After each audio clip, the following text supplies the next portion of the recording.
everybody, welcome to Trust Me, I'm an Idiot. My name is Mike and I am an idiot. The first stage to recovery for anything is acceptance. And so I accept the fact that I am an idiot and I'm going to work and hopefully help you be less so.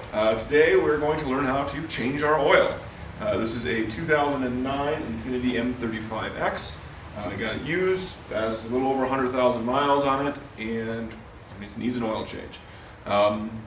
While the steps I'm going to go through, obviously this is a very specific car, most of them will be very universally applicable to any car you might be working on. If you have a new car, it's under warranty, you've got maybe just a couple 10,000 miles on it, you're using regular oil, you may just want to take it to the your Jiffy Lube or Valvoline or whatever, get it changed. Usually they're really cheap. If you are going full synthetic, like we are with this car, typically higher mileage, some new high performance engines also recommend high synthetic. For some reason, those places really like to charge you an arm and a leg. So you can do it yourself, a lot cheaper, and it actually is pretty easy to do. You'll need just a few things, and we'll go over that in a sec. Most importantly, somewhere flat that you can put your car. We don't want it rolling away on us or anything like that. I'm in a garage, don't even need to do that. You can do this outside, in your driveway, on a quiet street, as long as you're being careful not to get run over. I'm going to do it inside today because it's January in Wisconsin, and for some reason it's cold and rainy. So without further ado, let's get to it. Yeah, what you plan and what takes place ain't ever exactly been similar. First thing you want to do is, once you've got your car parked on a flat spot, is set the parking brake. This engages the brakes in the rear and will help prevent your car from rolling around, especially if you need to jack up the front for clearance. Some cars will have a lever. This one has got a foot pedal here, and make sure it's fully engaged. Other ones will still have, have a button that you may need to turn the car on to engage. I had a Chevy Volt, for example, that was an electric button that I needed to turn on. Once the parking brake is engaged, find the hood release, pull that, and we'll take a look under the hood. Okay, so here is under the engine bay of this M35. We got a couple things to point out here. Here is the oil filler cap, so we're going to pour the new oil in. Our oil dipstick to make sure we get the right level. And then way down underneath, right down in there, see if we can see a little better. Yep, there we go. Alright, so way down there, you see that sort of white thing that's slightly out of focus? Get it to focus there. There we go. That is the oil filter, and we need to get that off and replace it. Okay, now that we've got the car up in the air a bit, I'm going to get at and remove this plastic protective tray thing.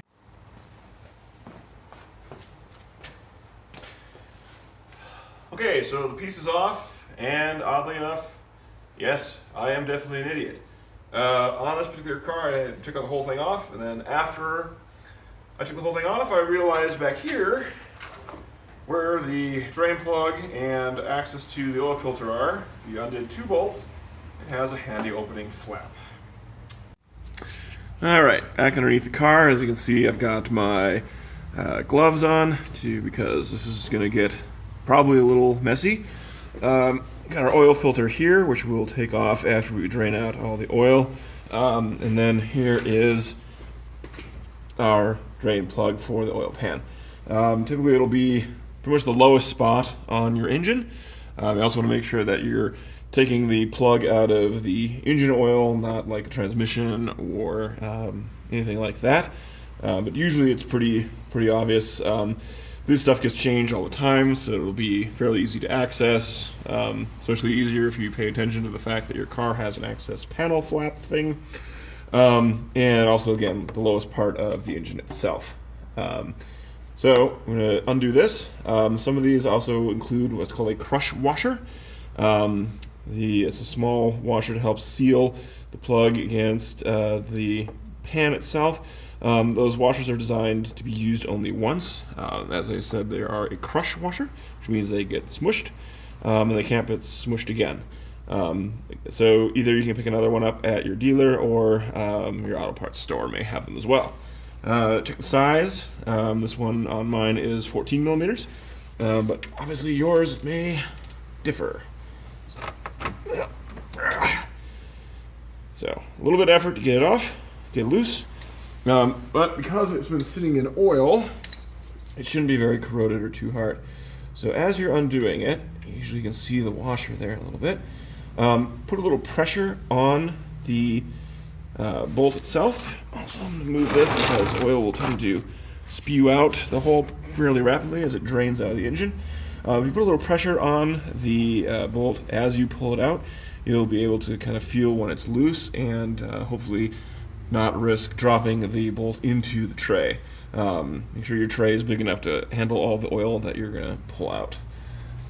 This will also help minimize the amount of oil that you get on your hands. So once you're loose, like I am, just pull it out super fast. Not bad. So you can see that crush washer there. We'll be replacing that with a fresh one. Also, most of these will also have a tiny magnet here on the end. Take a look to see if there are a bunch of metal filings there. If it's looking furry, that means that your engine has a problem that is causing damage, typically to the cylinder walls. If there's like a couple flecks in there, that's probably not a big deal. But if it looks fuzzy or there's a big pile of shavings on it, that's definitely something where you want your mechanic to take a look at it. This will take a while to drain out. So while we're doing that, I'm going to put the new washer on, get this cleaned up, and probably have a drink for a little bit. See you in a bit.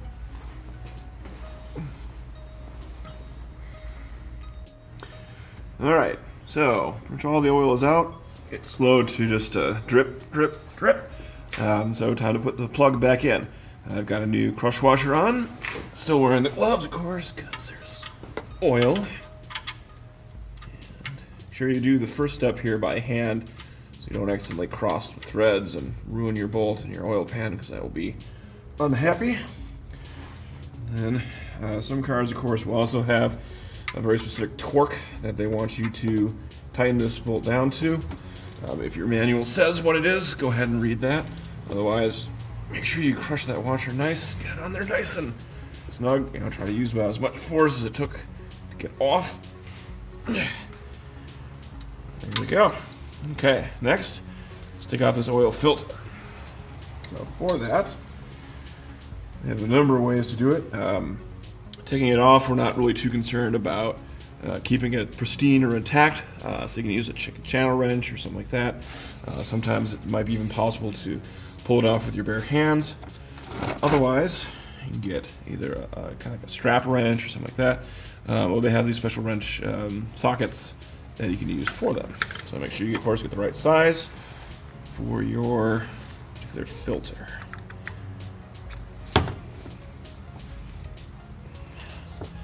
These are plastic, so they're not, these things aren't going to be on there super duper tight. Now make sure you keep your tray under, because as you see, more oil will come out.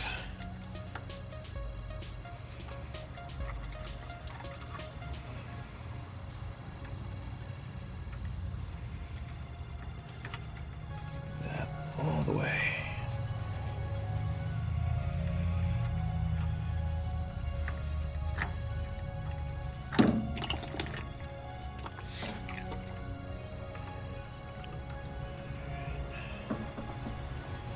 Alright, and that is that. Let that continue to drain until it too slows to a slow drip.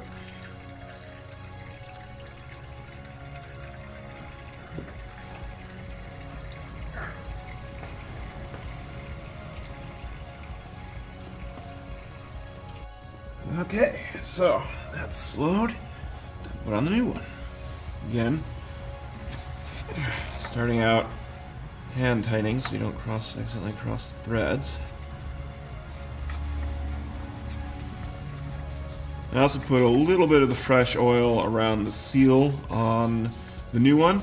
It may not necessarily be strictly required, but it can help kind of sure as you're tightening the filter down that you don't break or damage the seal. So I'll give that good and tight.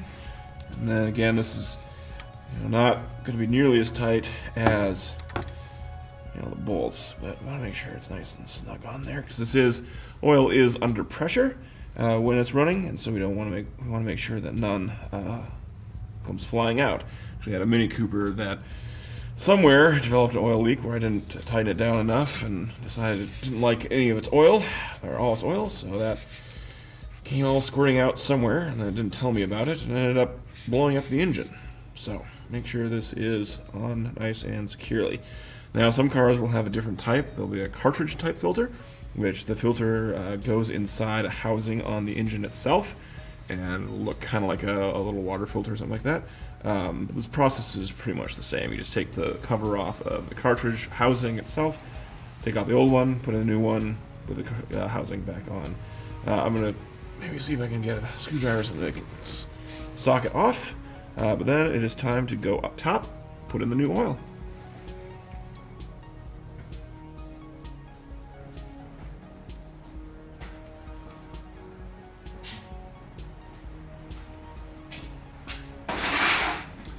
Okay, time to start adding oil back in. We already have our cover off.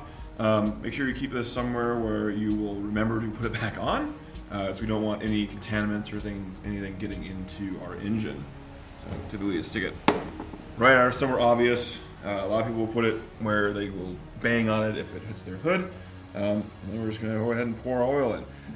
This car's manual says it takes a little over 5 quarts, so we're going to start with pouring in about 4.5.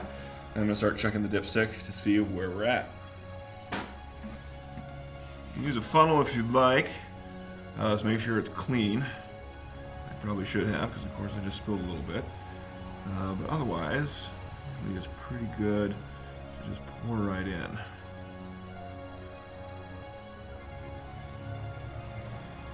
About 2 quarts left in this jug, so after this I'm going to go get 3 more quarts.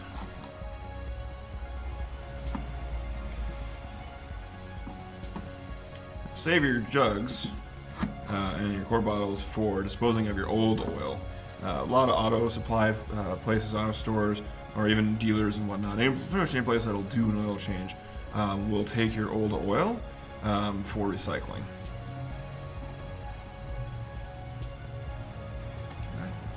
About 3 more to go.